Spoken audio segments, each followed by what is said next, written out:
Kenny here with Gardening Simplified. It's February 16th. We've got all our potatoes in the ground, and now it's time to think about sweet potato slips. Now, depending on when you put out your potatoes is kind of when you decide to do your sweet potato slips. Now, sweet potatoes, if you plant the whole sweet potato, don't expect to get any sweet potatoes. You'll get a nice plant, and you may, if the vines are able to touch the ground, they may put sweet potatoes on where they touch.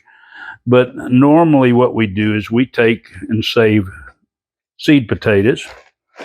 You can see this one's trying to grow already at one point, but it'll start growing at all these little bumps that's on here. They'll start putting on slips. Now this is a Stokes Purple, and these others are a variety. Now these were what I was keeping for seed potatoes, but we had some ones that we had separated out and we decided we were going to eat, but we never did eat them. Never did put them in the freeze dryer. Now all of these aren't good. You see, like you get some like this that'll rot for various reasons, and we'll take these out because we definitely don't want to plant them. But what we're going to do is we're going to plant these in a tray like this.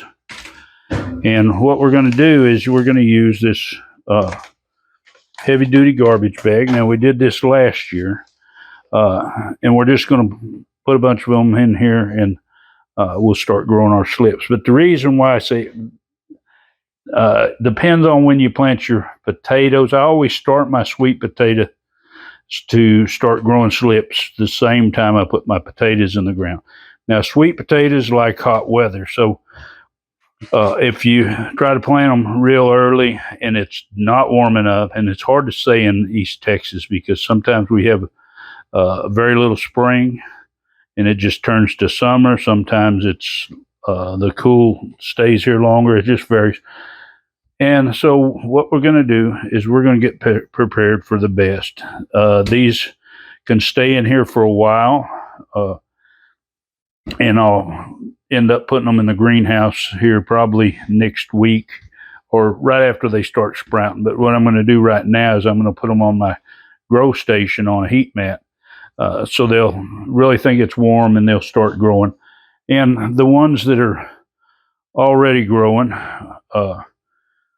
they'll green up because these weren't in the light, and as they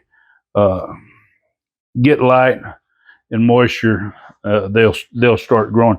But the reason why we do this and we try to plant these deep is because these slips will start putting roots on whatever's below the soil.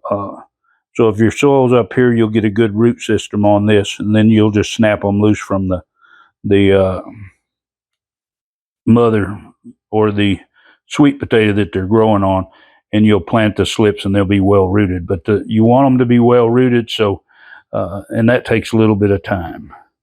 So let me get into it. Okay, and now I just put a little bit of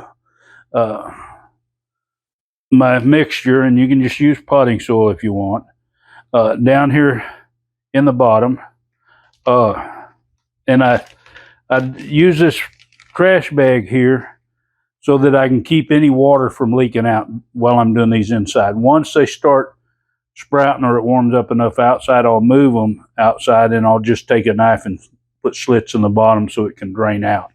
But I'll try to contain the moisture content. Now, when you're growing sweet potatoes, which it's great to have the ones that have the long stems. Now, you could just plant all these in the soil and they'd grow by themselves. And you have some sweet potatoes like this one. It's growing good, but it's rotted here on the end. It's soft. Another one here's got a rotted place. And there's no sense in putting in there and causing some kind of disease or something. So we're not going to plant those ones. But what we're going to do is we're just going to take some more of this potting mix, and we're just going to spread it on the top until we get up close to the top of our container here. Just like this, and I'll go ahead and finish this. Now you can do this in a pot or anything. In fact, a pot might be great. You can put them just a little bit deeper. This works fine. I did it this way last year.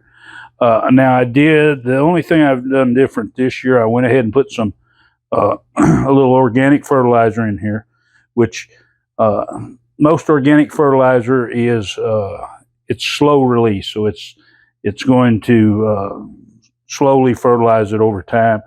These are already sprouting, so we know they're ready to grow, so they could use that fertilizer. And I also put some azomite. I'm going to see just by sight if they seem to do better this year.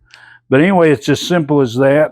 I'm going to do another one here, so I'll have plenty of slips for what I'm planning to do. It doesn't take a whole lot of sweet potatoes to get a lot of slips if you've got a small garden area. Even one large sweet potato will put off a bunch of slips. It might put off 10, 20, even 30 slips.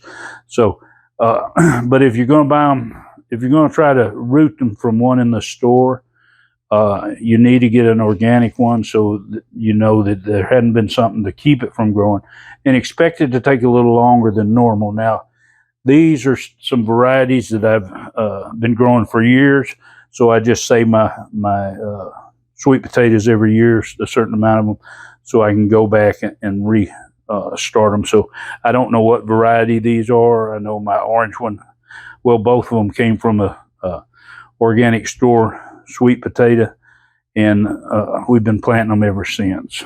But anyway, if you want to follow along and you're not subscribed, hit that subscribe, hit the bell, select all, and of course give it a big thumbs up. Enjoy that gardening experience.